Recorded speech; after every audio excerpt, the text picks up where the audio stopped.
Indonesia. Saya dari Fakultas Hukum semester 5 kelas A1 Universitas Muhammadiyah Riau. Nah, di kesempatan kali ini saya ingin memberitahukan kepada teman-teman informasi mengenai apa sih itu hukum komunikasi. Nah, sebelum kita sampai kepada pengertian hukum komunikasi, ada baiknya kalau kita mengetahui dulu apa sih itu komunikasi.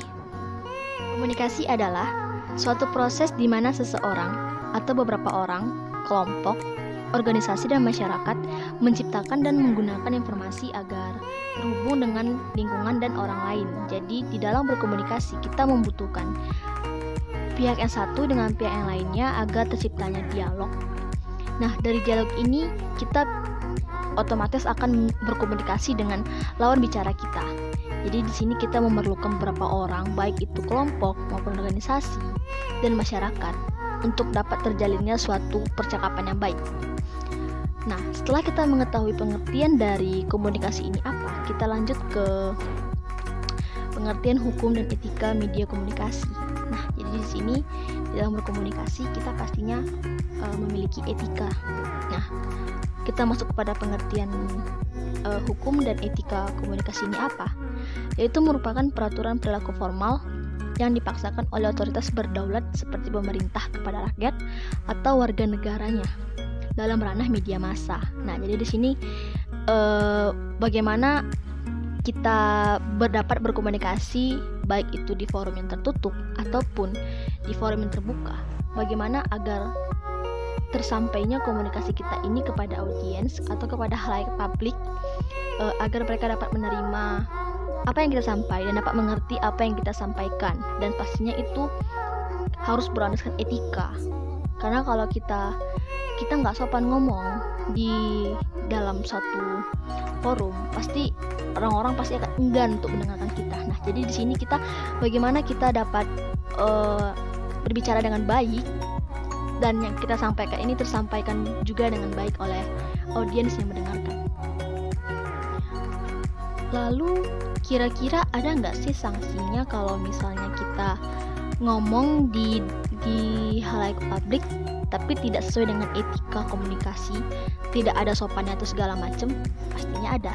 Tapi di sini lebih ditekankan kepada sanksi moral untuk mengatur manusia dalam berinteraksi dengan media yang memiliki aspek yang kompleks berupa etika. Jadi di sini kita lebih kepada sanksi moral gitu.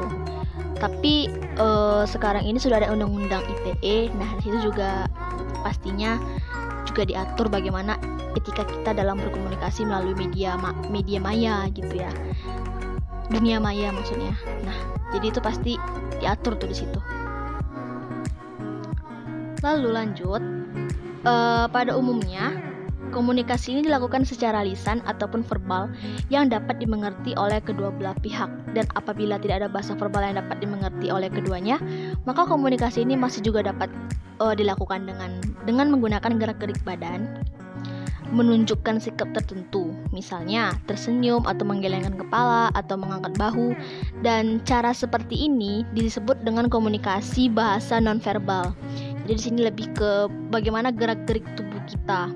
Kadang kita juga kalau ngomong sama orang dan orang itu misalnya kita kayak lagi jarak jauh, nah komunikasinya pasti kita lebih ke gerak-gerik badan gitu agar lebih simpelnya seperti itu. Dan cara komunikasi seperti ini disebut dengan bahasa nonverbal.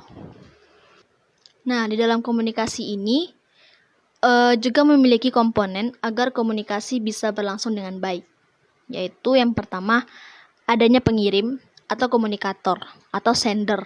Nah, di sini adalah pihak yang mengirimkan pesan kepada pihak lain. Jadi, yang menjadi sender ini adalah orang yang menyampaikan pesan atau berbicara di depan forum atau di depan halayak publik. Lalu yang kedua itu ada pesan atau message. Nah, yang di sini adalah isi atau maksud yang akan disampaikan oleh satu pihak kepada pihak lain. Nah, kalau kita berkomunikasi pasti akan adanya pesan yang ingin kita sampaikan. Nah, itu apa? Terus yang ketiga adanya saluran atau channel.